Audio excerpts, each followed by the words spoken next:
Olá pessoas, como é que nós estamos aí nesse período de quarentena? Prontos para mais uma aula, né? Nessa nossa sétima aula a gente vai tratar dos crimes contra a paz pública. Tá? Nós viemos num crescendo aí com relação aos crimes contra a incolumidade pública e na sequência nós entramos na discussão com relação aos crimes contra a saúde pública e agora nós entramos especificamente nos crimes contra a paz pública, tá certo? Então é nesse passo que nós iremos tratar agora. Tá? Com relação a estes crimes, né, nós temos, na verdade, previstos no Código Penal 4 crimes que englobam os crimes contra a paz pública. Né? Seriam eles a incitação ao crime, a apologia ao crime ou criminoso, a associação criminosa e a constituição de milícia privada. Tá? Estes são os 4 crimes que integram a figura dos crimes que tem como objeto de tutela a questão da paz pública. Todos eles têm o mesmo objeto de proteção, o mesmo objeto jurídico, que é a questão relacionada à paz pública. E aí eu trouxe para vocês um conceito de paz pública, né? A paz pública ela deve ser entendida como um sentimento coletivo de paz assegurado pela ordem jurídica. Tá? Então, o Estado ele não tem a responsabilidade apenas de preservar objetivamente as questões relacionadas à paz pública, à manutenção regular da ordem. Tá? Também é função do Estado preservar esse sentimento subjetivo. Quando a gente fala sentimento coletivo de paz, a gente está se referindo a uma questão subjetiva, a um sentimento que as pessoas têm de que, de fato, as instituições estabelecidas pela ordem jurídica encontram-se plenas e em vigor. Aí é justamente situações nas quais as pessoas incitam outras à prática de crimes, situações nas quais eu tenho a formação de milícias privadas, este sentimento de paz pública desaparece. Ele é alcançado, ele é ferido pelo comportamento dos agentes que estabelecem justamente essa situação de ausência de paz, a ausência desse sentimento coletivo. Tá? Então nós iremos analisar cada um destes 4 crimes, um a um, os seus principais elementos e aquilo que nos interessa. Tá? Então a gente começa aqui pela incitação ao crime, previsto no artigo 286 do Código Penal, tá certo? Esse artigo tem a seguinte capitulação, né? Artigo 186, incitar publicamente a prática de crime. Pena de detenção de 3 a 6 meses ou multa. Tá? Observem aqui que se trata de um crime de menor potencial ofensivo, de competência dos juizados. Tá? Tem uma estrutura normativa bem simples, a gente nas aulas anteriores a gente viu lá tipos penais bem complexos, com diversos parágrafos, o próprio caput do artigo composto por diversos verbos. Agora a gente volta para um comportamento legislativo mais simples, o legislador aqui ele é mais pontual na descrição do comportamento que, no pesar dele, constitui-se crime. Então aqui eu tenho incitar publicamente a prática de um crime.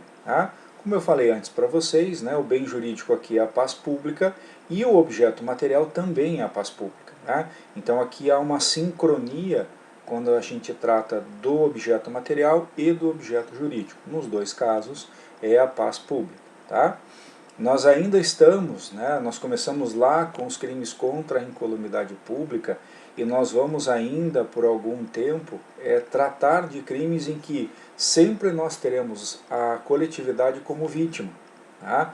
Então assim, nós vamos concluir a questão da paz pública, vamos entrar na questão da fé pública e ainda assim nós teremos uma situação nas quais a gente tem aqui o sujeito ativo qualquer pessoa e o sujeito passivo a coletividade. Então é mais ou menos numa mesma pegada que a gente vai trabalhando com relação a esta primeira parte de todos os crimes que serão tratados nesse momento aqui nessa matéria. Tá? E aí nós temos aqui a conduta criminosa. Nós temos um único verbo que é o verbo incitar. Incitar significa estimular, significa incentivar. esse verbo ele é muito próximo daquela questão do crime de instigação ao suicídio, né? Incitar e instigar, incitar e fazer com que a pessoa cometa determinadas infrações penais é muito próximo. Tá? Então a incitação aqui no sentido de incentivar as pessoas, e o crime se dirige, né, para um número indeterminado de pessoas. Então o agente, o criminoso, ele tem a perspectiva, por meio da sua fala, por meio do seu comportamento, de incentivar, né, de estimular nas pessoas a prática de crimes. É como se eu estivesse lá incentivando as pessoas para que estas pessoas cometessem determinados ilícitos. É nesse contexto que entra aqui a figura incitar, tá certo? Então esse citar, incitar, ele está justamente na ideia de estimular, de incentivar, de fazer com que as pessoas tenham ou desenvolvam interesse no sentido de praticar crimes. Tá?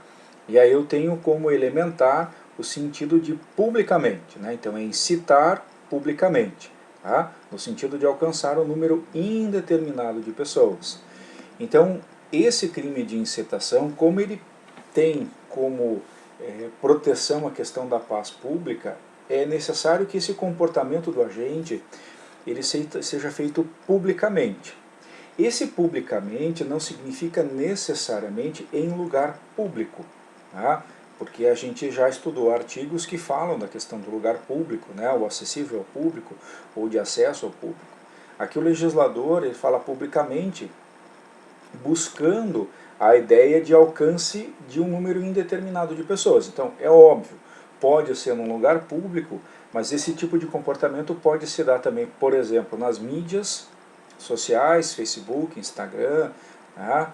WhatsApp, onde você vai alcançar um número indeterminado de pessoas. Essa é a questão. Tá? Se a nossa plateia, no sentido de instigar, ele for pequena, for restrita, for privada, eu não tenho este crime. Tá?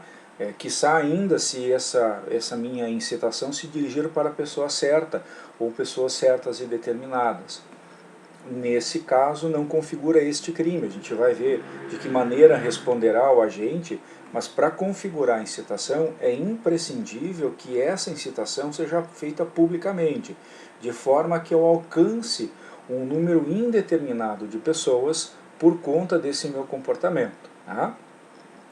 É preciso ainda que essa incitação pública seja de prática, ou para a prática, tá, de um crime. Aqui o crime, eu até fiz essa observação, ela deve ser no sentido técnico da palavra. Né? Crime, portanto, exclui as contravenções penais. Então, incitar, ainda que publicamente, a prática de uma contravenção penal não configura crime. Tá? Então, para configurar crime, é imprescindível que essa incitação seja pública e que essa incitação seja ou esteja relacionada com a prática de crime, tá? E não de contravenções penais. Então, incitar as pessoas a cometerem a contravenção do jogo do bicho não se enquadra aqui nesse dispositivo legal que tem na sua configuração a exigência de que é um crime, né? A incitação é com relação a um crime, tá certo? A incitação aqui, a pessoa determinada, que é aquilo que eu falei um pouco antes, tá? Ela vai configurar, na verdade, concurso de pessoas na modalidade participação. Então, aquele que incita, estimula, incentiva, né, o que de outra forma significa dar apoio moral ao criminoso para a prática de um determinado crime, configura concurso de pessoas. Tá? Então eu vou lá e incentivo, incito uma ou pessoas determinadas a cometerem um crime, eu respondo por aquele crime que essas pessoas vierem a praticar na modalidade de partícipe. Né? Aqui aplica-se, portanto, o artigo 29, que faz incidir a responsabilidade tanto para autores, coautores, como para os partícipes. Então eu acabo entrando nesta condição específica, ok? E este crime, né, na sua questão de elemento subjetivo do tipo, é exclusivamente o doloso. Isso aqui a gente vai perceber, os 4 crimes são todos dolosos, diferentemente dos que a gente vinha vendo, né, na questão dos crimes contra a saúde, que questões de ordem culposa e dolosa, os crimes em questão são exclusivamente de forma dolosas, eles não prevêem uma modalidade culposa, tá certo? Quando que esse crime se consuma? Né? Por se tratar de um crime formal, isso acho que já ficou claro, até nas aulas que a gente conversou um pouco antes, tá? O crime consuma-se com a incitação pública ao crime. Então, é um crime formal, ou seja, basta que haja por parte do agente, né, a incitação pública, né, realizado publicamente para a prática do crime, o crime já estará consumado. Tá? Ele admite tentativa por se tratar de crime plurissubsistente, então é possível que o sujeito tente incitar e não consiga, por circunstâncias alheias à sua vontade, isto não aconteça. Tá? Se algum dos ouvintes, que são os incitados, vier a cometer um crime incitado, o agente incitador responderá também pelo crime praticado na condição de partícipe, concurso formal de crimes. Tá? Então aqui eu quero que vocês prestem atenção, porque funciona assim. O crime em questão é o incitar, porque eu não posso perder de vista a situação de que o crime é um crime formal, um crime contra a paz pública. Então, crime não é que as pessoas cometam os crimes. O crime é incitá-los à prática do crime. Tá? Então, eu incito um número indeterminado de pessoas a cometer determinado crime. Então, eu identifico. Isso é importante, que nós tenhamos em mente. Essa incitação é para crime específico, ou crimes específicos. A incitação genérica, abstrato para a prática de crimes, tipo, vocês devem praticar crimes. Isso não configura a incitação. É preciso que o agente dirija o seu comportamento, o seu agir, para que haja incitação de crime em especial, ou crimes, mas estes identificados. Tá? Então eu tenho um primeiro momento no qual o agente incitador publicamente faz esse estímulo à prática de crimes. Esse é um primeiro momento, o crime já está consumado. Tá? Se a partir desta condição, algum dos ouvintes, dos incitados, vier a praticar o crime, o sujeito responde também pelo crime em concurso formal, perfeito ou imperfeito, dependendo das situações de fato que vierem a surgir no caso concreto. Tá? Mas se houver a prática de crime por conta dessas pessoas que foram incitadas, aquele agente incitador responderá também pelo crime praticado na condição de partícipe.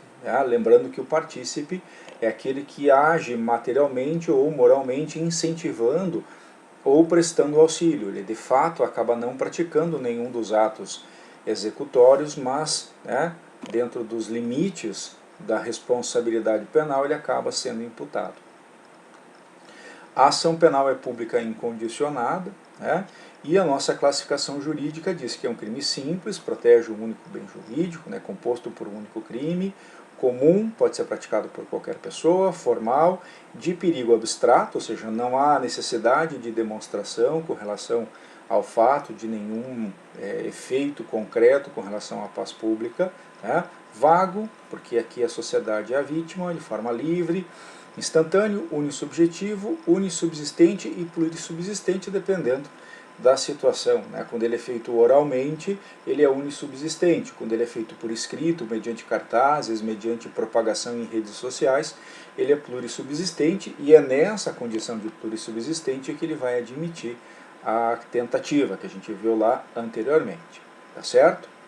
Então a gente termina partimos para o próximo crime, que é o de apologia ao crime ou ao criminoso.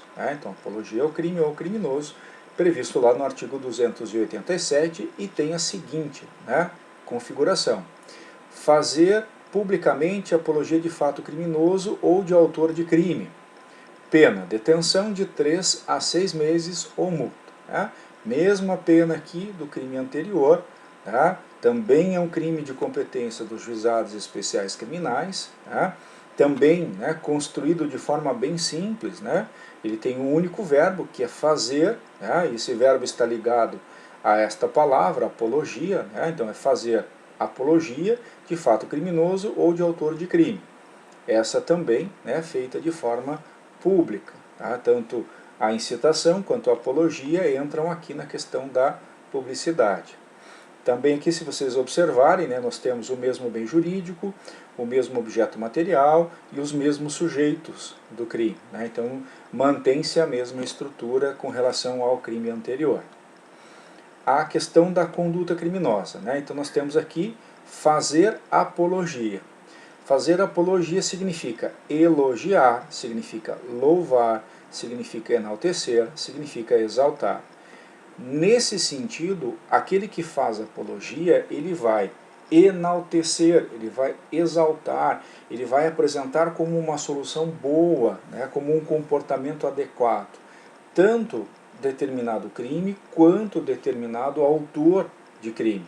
Então, fazer apologia aqui é no sentido de que eu, né, vou buscar passar às outras pessoas que aquele comportamento criminoso ou que aquele autor de crime deve ser reverenciado, deve ser uma pessoa a ser seguida, que aquele fato praticado é um fato que deve ser praticado por outras pessoas. Isso significa fazer apologia, né? Então, quando a doutrina fala em elogiar, louvar, enaltecer, exaltar como atributos deste comportamento, é nesse sentido, né? No sentido de que eu vou colocar tanto o criminoso quanto o crime numa condição de destaque, né, para que esta condição criminosa, esse autor de fato criminoso, seja colocado numa situação de destaque. Então e é nesse sentido que a gente estuda a questão da apologia, né? Também aqui, essa apologia deve ser feita publicamente, né? Essa apologia pode ser tanto de fato criminoso, né? Aqui de novo, o fato criminoso refere-se à questão da prática de crimes, tá? E também à pessoa do criminoso. Então, há alguns autores que sustentam que a principal diferença entre incitação ao crime e apologia ao fato criminoso seria uma questão de deslocamento de tempo com relação ao crime. Então, incitar é para o futuro. Então, eu incito as pessoas para que estas cometam crimes. Na apologia, eu refiro-me a fatos praticados. Então, a minha vontade, o meu comportamento, ela dirige-se para fato criminoso que aconteceu no passado, não mais no futuro, como é o caso da incitação. Tá? Da mesma forma, fazer apologia à pessoa do criminoso. Então, é aquele sujeito que é um criminoso, é reconhecido, a doutrina sustenta que não há necessidade de trânsito em julgado das decisões para que haja a apologia, né? Então basta que a pessoa faça incentivação, dizendo, olha, aquela pessoa que é criminoso, isso aconteceu, por exemplo, com os irmãos Cravinhos, né? Que teve um determinado programa de rádio que os estavam entrevistando e aí narrava toda a história deles como se fosse uma história assim interessante, como se fosse uma coisa que deveria ser enaltecida, né? E aí inclusive o programa foi cortado do ar, o editor, né, daquele programa acabou sendo responsabilizado, né, criminalmente por conta disso, que é justamente exaltar, tá, a questão do criminoso ou do crime. Tá. Aqui o elemento subjetivo também é o dolo, como eu tinha mencionado, não há a figura culposa neste caso. Talvez alguns de vocês, ao estudar esse crime, se perguntem, por exemplo, daquela questão da marcha da maconha, que já aconteceu várias vezes, né, em que as pessoas vão em público com o intuito de descriminalização, né, buscam convencer as pessoas de que o uso de substâncias entorpecentes, em especial da maconha, não é uma coisa prejudicial, que deveria ser descriminalizada. Tá? Nesse ponto, especialmente com relação à marcha da maconha, o Supremo Tribunal Federal já se posicionou dizendo que neste caso, em que as pessoas vão até a rua, no sentido de, pela livre manifestação do seu pensamento, buscar pela descriminalização daquele comportamento, que é a criminalização do uso da maconha, constitui-se de uma das características da liberdade de manifestação e que, portanto, não caracterizaria a apologia ao crime ou criminoso, muito menos a incitação do crime. né? Então, até para que vocês entendam, debates jurídicos nas faculdades, nas universidades, em locais públicos, nos quais a intenção do sujeito seja, né, colocar os prós e os contras, debater, discutir, formar opiniões, não configura aqui a questão do crime de apologia ao fato criminoso ou ao próprio criminoso, autor de fato criminoso, nem tampouco se refere a questões relacionadas à incitação de crime, né? Nesse sentido, os tribunais, em especial o Supremo Tribunal Federal, se mostra pacífico, né, sob o entendimento de que é uma manifestação do pensamento, né?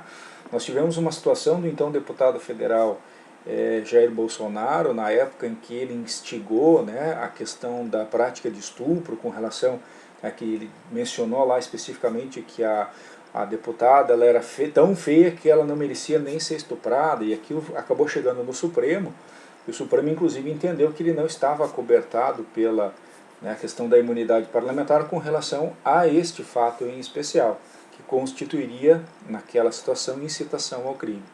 Tá? Então, é só cuidado quando a gente fala aqui da apologia, porque é preciso que o agente esteja na intenção, né, de fazer apologia, violando a questão da paz pública, e não a livre manifestação do pensamento, a questão dos debates jurídicos, por exemplo. Né? É muito comum em faculdades, no momento em que se estuda o aborto, né, surgiu um debate, pessoas que justificam, pessoas, né, então aquela pessoa que vai num debate jurídico dentro de uma sala de aula com relação à descriminalização ou não do aborto, que se posiciona, que se coloca, ainda que, né, de forma aguerrida com relação a isso, não pratica o crime, porque não é essa a intenção dele. A intenção dele é trazer isso para o debate jurídico, tá certo? Esse crime aqui consuma-se no momento em que o agente publicamente faz apologia ao crime ou criminoso, trata-se, portanto, de um crime formal, então o simples comportamento já é o suficiente para isso, né? O crime é de perigo comum e concreto, aqui é preciso, né, que nesse caso tenha havido efetivamente a incidência do risco, né? Admite a tentativa, porque é um crime plurissubsistente, né? A ação penal pública incondicionada, e a classificação é essa aqui: simples, comum, formal, de perigo concreto, vago, de forma livre, instantâneo, unissubjetivo, plurissubsistente e comissivo. Tá? Esses são os elementos classificatórios com relação ao crime de apologia. Partimos então agora para o terceiro crime, que é o de associação criminosa, do artigo 288, o antigo crime de quadrilha ou bando. Tá certo? Esse crime tem a seguinte, né, definição jurídica: associarem-se 3 ou mais pessoas para o fim específico de cometer crimes. Tá? Pena reclusão de 1 a 3 anos. Parágrafo único. Aumenta-se até a metade se a associação é armada ou se houver a participação de criança ou adolescente. Tá? Então aqui da análise primeira do tipo penal, a gente consegue identificar algumas questões. Né? O crime, ele tem aqui uma pena mínima de 1 ano, o que significa que, eventualmente, seria possível a concessão, né, da suspensão condicional do processo por conta da sua pena mínima. Né? A sua pena máxima não chega a 4 anos. Tá? Então, via de regra, a modalidade simples do crime de associação criminosa não é um crime que permitiria prisão preventiva, não é um crime que observaria o rito ordinário, e sim o rito sumário. Então, são algumas questões que surgem aqui com relação a esse tipo penal. Tá? Ele nos traz aqui, ó, um elemento subjetivo do tipo, né, para o fim específico de cometer crimes, né, nós teríamos aqui um dolo especial ou um especial fim de agir, né, dirigido para a prática de ilícitos penais. Né? E aí a gente tem uma figura agravada, que é justamente, né, a associação criminosa armada, ou naquelas em que há a incidência, a participação de menores ou crianças, né, de adolescentes ou de crianças. No caso do parágrafo único, nós temos uma causa especial de aumento de pena que incide justamente em razão da maior reprovabilidade da conduta daqueles que se associam, né, de forma armada ou que utilizam nas suas fileiras crianças ou adolescentes. Tá certo? Então aqui, ó, né? De novo, os mesmos elementos, objeto jurídico e objeto material é a paz pública, e os sujeitos do crime, né? Qualquer pessoa e a coletividade. Tá? Conduta criminosa. Associarem-se. Associarem-se aqui é entendido no sentido de aliarem-se, reunirem-se, agregarem-se, né? Ou seja, é um sentido de união e convergência de vontades. Tá? Então, o crime aqui, e em todas as aulas que nós já debatemos, eu quero que isso fique bem claro. O crime aqui consiste na associação criminosa. O que isso significa? Significa que o legislador, neste caso, e por isso que ele é chamado crime obstáculo, ele pune não os crimes que a associação criminosa praticar, porque estes são responsabilizados pela prática do próprio crime. O crime de associação criminosa responsabiliza os agentes que unem esforços, tá? Associam-se, aliam-se, tá? Reúnem-se, por assim dizer, para, num futuro, cometer crimes.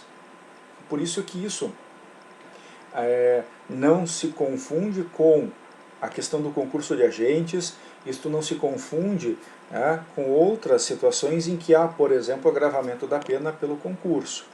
A associação pressupõe que estas pessoas vão se reunir, vão se agregar, né, elas vão unir esforços no sentido de estabelecer uma sociedade criminosa. Essa é a ideia da responsabilidade penal com relação a este crime. Né? A ideia dessas pessoas associarem-se, unirem-se, no sentido da criação, ainda que de forma informal, de uma sociedade celeres, de uma sociedade criminosa. Por isso, quando a gente lê o artigo 288, é importante que a gente identifique esta questão, o associar-se no sentido de alinhamento, né, entre os sujeitos. Então, associarem-se 3 ou mais pessoas. Então aqui nós temos um elemento objetivo, descritivo do tipo penal. Então eu tenho um número mínimo de pessoas, que é de 3, tá? Ou mais. Então tem que ter pelo menos 3 pessoas. Tá? É preciso que essa associação ela tenha estabilidade e permanência. O que significa isso? Ter estabilidade e permanência? Significa dizer que estas pessoas, ao se reunirem, elas pretendem se reunir para ficar, né, dentro desta sociedade criminosa por um período de tempo. Tá? Então ela é estável porque há uma associação perene, tá, permanente, que se projeta para o futuro. A eventual associação para a prática de um determinado crime, ou de 2 ou 3 crimes, tá, mas sem a ideia de continuidade da sociedade celeres, configura concurso de agentes e não associação criminosa. Então aqui é imprescindível que estas 3 ou mais pessoas unam-se de forma estável e perene. Ou seja, nós vamos nos unir e vamos nos manter unidos dentro dessa sociedade criminosa por um período de tempo indeterminado. É um período de tempo futuro, sem prazo para acabar. Isso é uma das características da associação criminosa que a diferencia, por exemplo, da questão relacionada ao concurso de pessoas. Ok? E é interessante que essa associação, essa ideia, né, de estabilidade e permanência, ela dirige-se para a prática de crimes. E aí aqui eu até coloquei um destaque para vocês, né? Número indeterminado de crimes. Tá? Se a gente se associa para a prática de um número determinado de crimes, 1, 2, até 3, mas há uma predisposição para que sejam apenas aqueles, vamos realizar 2 roubos. Aí depois dos 2 roubos, né, o lucro é dividido, cada um vai para o seu lado. Eu não tenho associação criminosa. Tá? É preciso que esses agentes se unam de forma estável e que eles, né, tendencionem a cometer um número indeterminado de crimes. E esses crimes eles podem ser homogêneos, no sentido de serem crimes da mesma natureza, mas eles também podem ser heterogêneos, podem ser de qualquer natureza. O que a doutrina relata, isso é comum em todas elas, é que estes crimes que se pretendem praticar, esses crimes de forma indeterminada, precisam ser dolosos. Tá? Então, não tem como as pessoas se associarem para praticarem crimes culposos. Vamos nos associar aqui para agir imprudentemente. Não, isso não é característica deste crime. Então eu tenho uma associação, essa associação é feita, né, de forma estável e permanente para a prática de crimes indeterminados, e estes crimes indeterminados precisam ser dolosos, né? Essa é uma exigência que a doutrina traz e que acaba sendo acolhida pela jurisprudência brasileira. Tá? Com relação aos inimputáveis, né? Então, quando um ou mais dos integrantes da associação criminosa for inimputável, isto não afasta a caracterização da associação criminosa. Né? Isso quando, obviamente, estivermos no número mínimo. Porque se eu tiver lá 15 membros da associação criminosa e tiver um menor, isso não faz diferença. A questão aqui denota relevância quando nós estivermos dentro dos parâmetros do número mínimo. Então são 3, dos quais um é inimputável. O fato deste 1 ou de 2 serem inimputáveis não afasta a incidência do crime de associação criminosa. Ok? Então, basta que um dos integrantes, quando a gente fala aqui em número mínimo, seja imputável para a caracterização do crime de associação criminosa. Tá? Associação criminosa e crimes agravados pelo concurso de pessoas, né, é um tema bastante interessante, e ele trabalha a questão assim, eu tenho como característica do crime de associação criminosa uma pluralidade de agentes. E eu tenho certos crimes que são agravados, seja por um circunstanciamento, seja por uma qualificação, tá? Por conta justamente do concurso de pessoas. Tá? Então eu tenho, tá, a associação criminosa e tenho também a questão do crime agravado pelo concurso de pessoas. Muito se questionou se isto caracterizaria bis in idem, né, o fato do sujeito responder pela associação criminosa e, não obstante isso, responder também pela forma agravada pelo concurso de pessoas. A jurisprudência e a doutrina, de certa forma, são pacíficos no sentido de identificar a ausência de bis in idem. Tá? Não há repetição aqui, tá? Não há dupla responsabilização pelo mesmo fato. Primeiro, porque são bens jurídicos diferentes, né? No caso do furto e do roubo, né? Eu tenho o patrimônio como uma característica, né? O bem jurídico tutelado, e aqui eu tenho a paz pública. Tá? Em segundo lugar, a ideia do agravamento pelo concurso de pessoas é justamente pela maior reprovabilidade da conduta quando o crime é praticado por mais de uma pessoa, o que facilita, de certa forma, a realização do crime. Tá?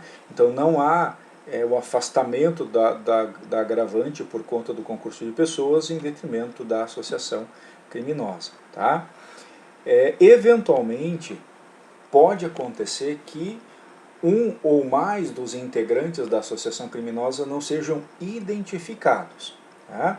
Então, assim, eu tenho lá um dos integrantes que a autoridade policial, que o Poder Judiciário tem a identificação, e tem 2, 3 ou 1 que não seja identificado. A ausência de identificação não desconfigura a prática do crime de associação criminosa, nem impede, de outra sorte, a propositura da ação penal. Se vocês olharem o artigo 41 do Código Penal, e ali pela proximidade, vocês verificarão que é possível promover uma ação penal, ainda que eu não tenha nem o nome ou os dados identificatórios da pessoa, desde que eu seja capaz de identificá-lo, de individualizá-lo. E aí lá adiante, quando se localizar essa pessoa, fazer a complementação. Então isso é plenamente possível nessa situação, tá certo? Então, ainda que as pessoas não sejam identificadas, é possível que haja propositura da ação penal com relação aos crimes, né, de associação criminosa. Tá? Aqui o elemento subjetivo do tipo é o dolo, mais o especial fim de agir, que é para o fim de cometer crimes. Tá? O direito de associação, só fazendo aqui um parênteses, né, ele é assegurado pela Constituição, todos nós podemos livremente nos associar, desde que essas associações tenham um caráter lícito. Tá? Então aqui o crime não é simplesmente 3 pessoas se associarem. Tá? É preciso que 3 ou mais pessoas se associem com a finalidade, tá? Com a intenção, com o intuito, com o objetivo de cometer crimes. Tá? Então, além do dolo, da associação, exige o legislador que essa associação tenha um fim específico, que é o de cometimento de crimes. Ok?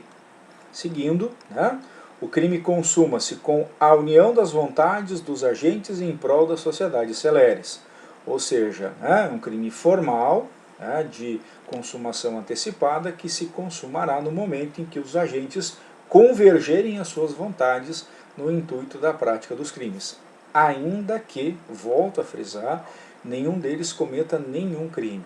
A lei não exige, volto a dizer, cometimento dos crimes. O que se pune é a associação.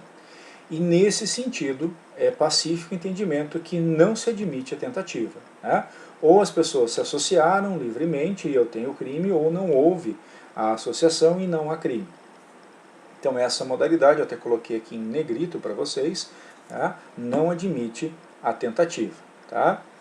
Cúmulo material do artigo 69 no caso de outros delitos serem praticados. Tá? Então, na hipótese de virem a ser praticados os crimes pelos quais os sujeitos se associarem, tá? Os agentes responderão em cúmulo material, lá do artigo 69. Eu vou pegar a pena de cada um dos crimes e vou fazer a somatória, definindo, né, qual seria a pena a ser aplicada. Ok? A ação penal é pública e incondicionada, né? E a classificação jurídica está aqui. Ó, crime simples, comum, formal, de perigo abstrato, né? Não há necessidade de demonstração de nenhum risco, vago, de forma livre, permanente. Isso é uma característica do crime de associação criminosa. Ele é um crime permanente, ele projeta-se para o futuro, né? Pela vontade dos agentes. Então, enquanto eles estiverem associados, o crime está acontecendo, certo? Então é um crime permanente, diferente dos outros dois, que eram crimes instantâneos. Plurissubjetivo, né? Aqui nesse caso é de concurso necessário, inclusive é um crime obstáculo, né? Ele é um crime antecedente para outros crimes. Plurissubsistente e comissivo, né? Essas são as características da classificação jurídica deste crime. Causa de aumento de pena, né? A lei fala de até metade, e aí a gente já discutiu isso em outros crimes, né? Tendo em vista a ausência do legislador em especificar qual seria o mínimo, tendo em vista que o mínimo é 1/6, né, já se padronizou entender que eu parto de no mínimo 1/6 até metade como causa de agravamento da pena. Tá? Em que situações? Quando a associação for armada, e aqui é qualquer tipo de arma, arma de fogo ou arma branca, e basta que um dos integrantes da associação esteja armado. Não é preciso que todos estejam armados, mas apenas um deles já é suficiente para caracterizar a associação armada, tá certo? E também se houver a participação de crianças ou adolescentes. Tá? Lembrando que criança é até 12 anos e adolescente até os 18 incompletos. Tá? Então, havendo a participação de crianças ou adolescentes ou qualquer um dos agentes encontrando-se armado no momento, porque essa associação armada no momento em que eles convergem as suas vontades. Né? Então, no momento que eles convergem, que eles estabelecem a sociedade celeres, estando um deles armado, já caracteriza essa causa de aumento de pena que fará-se-á incidir lá na terceira fase. Né? E aí a gente tem uma figura qualificada que está prevista lá na lei de crimes hediondos, então ela não está no código.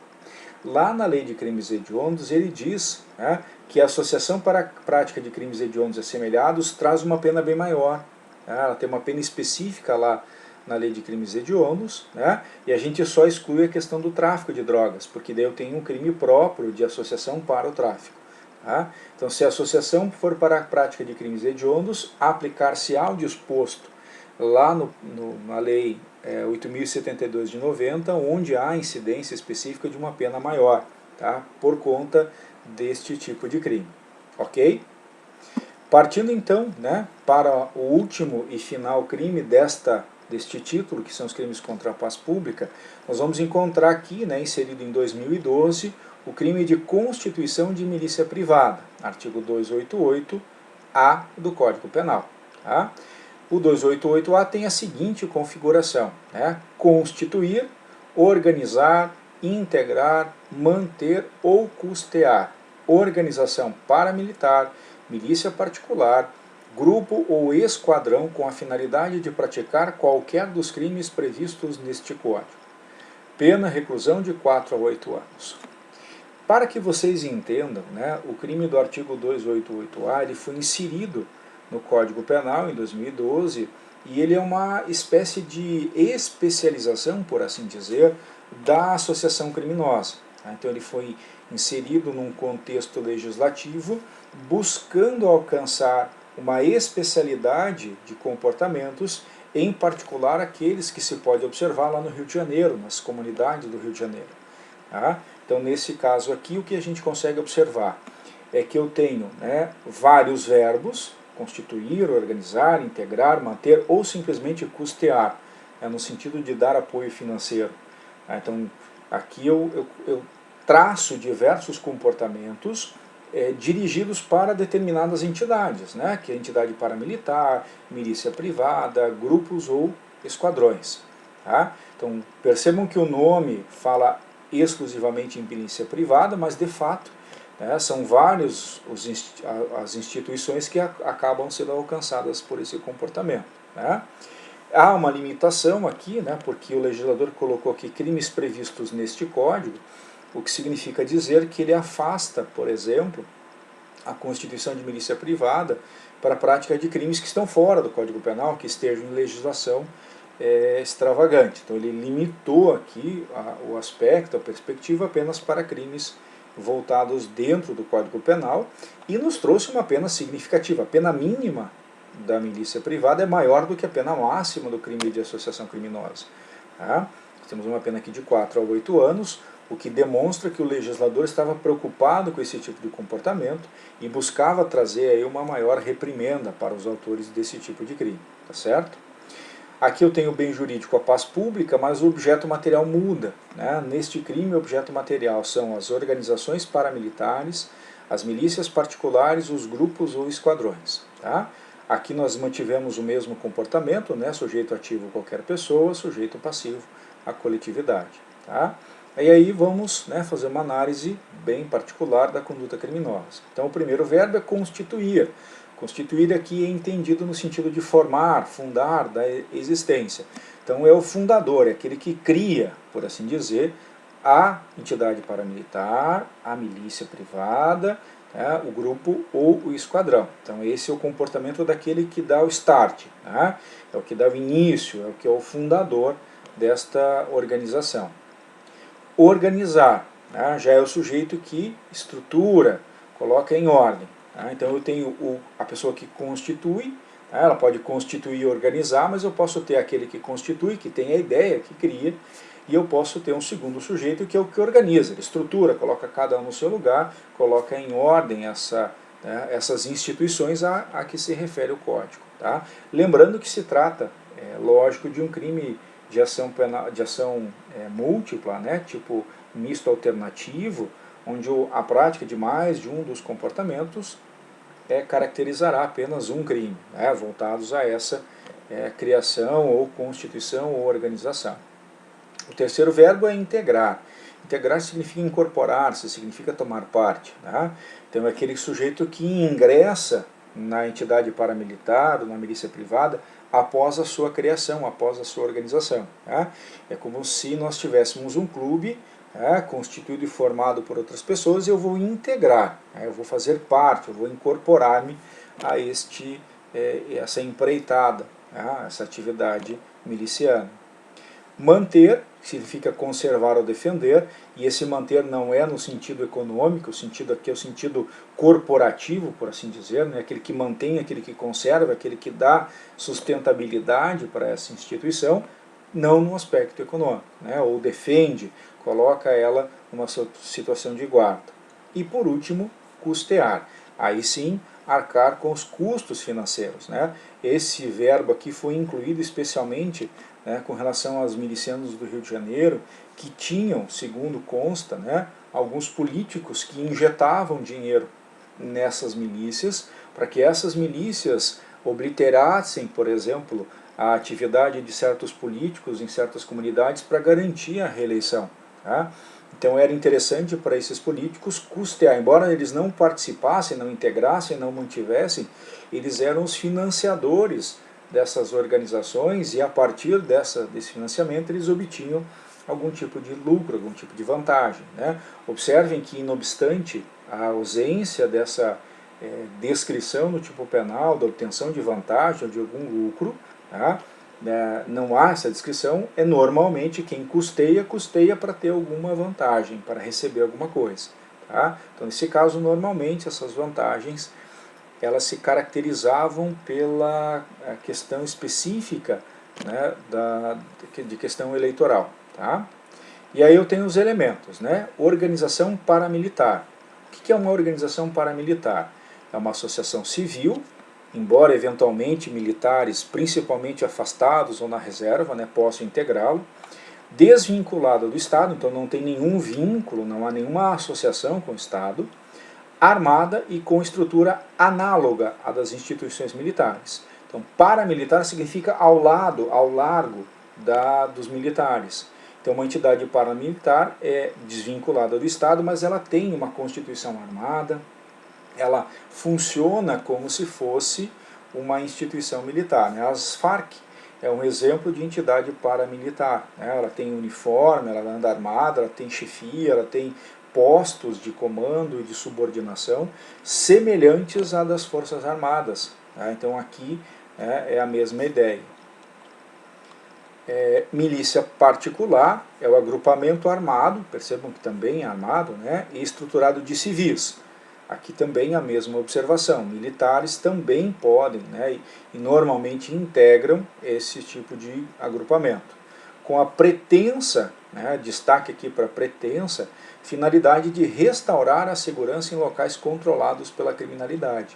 Então, normalmente a milícia ela ingressa numa comunidade sob o pretexto de que eu vou chegar aqui, eu vou resolver o problema, ninguém vai mais assaltar o seu mercadinho, ninguém vai mais assaltar a sua casa, não vai mais haver confusão, porque nós, milicianos, vamos resolver o problema. Né? Então, na verdade, você troca um mal pelo outro. Né? Ele diminui a criminalidade e aí essa comunidade passa a ser extorquida, passa a estar sob domínio dessa corporação, no sentido de que, né, todas as questões passam a ser controladas pelas milícias. Normalmente a ideia da milícia é ingressar nos espaços deixados pelo Estado, em comunidades carentes de alto índice de criminalidade, não só no Rio de Janeiro, mas no Brasil inteiro. Então a milícia ela atua nesse vácuo deixado pelo Estado, e aí ela acaba tendo todas as vantagens. E aí eu tenho o grupo ou esquadrão, que se relacionam aos grupos ou esquadrões de extermínio, que é a associação de matadores. São pessoas que se reúnem para, normalmente também compostos por ex-militares, no sentido de resolverem o problema. Então, são grupos de extermínio que resolvem matar, por exemplo, mendigos. Nós tivemos o problema lá da Candelária, que justamente foi uma situação de grupos de extermínio. Nessa situação que ingressa aqui este contexto. E aí eu tenho, assim como na associação criminosa, a estabilidade e permanência, então todos esses grupos paramilitares, milícia, esquadrão, eles também devem unir-se de forma estável ou permanente. Também para o cometimento de crimes, número indeterminado de crimes, só que estes contidos no Código Penal. Enquanto a associação criminosa pode ser qualquer crime de qualquer lugar, na questão da milícia, da constituição de milícia do 288A, são crimes do Código Penal. Aqui, previsto no Código Penal. 3 ou mais agentes. Aqui talvez vocês tenham observado, eu até comentei isso na nossa aula remota, que o código não disse nada com relação à quantidade de agentes. E aí, através de uma interpretação, afastadas as outras correntes doutrinárias, fixou-se o entendimento que deve ter no mínimo 3 sujeitos, 3 agentes, para configurar tanto a organização paramilitar, a milícia ou o esquadrão. Então, para a formação deste crime, tem que ter pelo menos 3 agentes. Então, não são 4, como é a organização criminosa, e nem 2, como é a associação ao tráfico. Aqui a exigibilidade é de que sejam 3 ou mais agentes. Tá certo? Da mesma forma que na associação criminosa, se houverem integrantes inimputáveis, isso não desnaturaliza o crime. Tendo 2 maiores ou um maior, podem os outros ser inimputáveis, com a ressalva, tanto aqui quanto para lá, de que esse inimputável deve ter o mínimo de consciência. Então, uma criança de 4 anos que de alguma forma participa dessa organização, ela não pode ser caracterizada como associação criminosa. Então é preciso que minimamente o inimputável tenha capacidade de discernimento com relação a saber que está integrando uma organização criminosa, tá? No sentido de associação ou de milícia privada. Associação criminosa e crimes agravados pelo concurso de pessoas, né? Aqui é a mesma questão. Então, a associação aqui relacionada às milícias, entidades paramilitares e crimes agravados pelo concurso, eu tenho também, né, a incidência deste crime mais a agravante nos crimes por eles praticados. Da mesma forma que na associação, né, pessoas não identificadas podem ser objeto de ação penal, podem ser objeto de investigação, ainda que isso só ocorra no momento posterior. Né?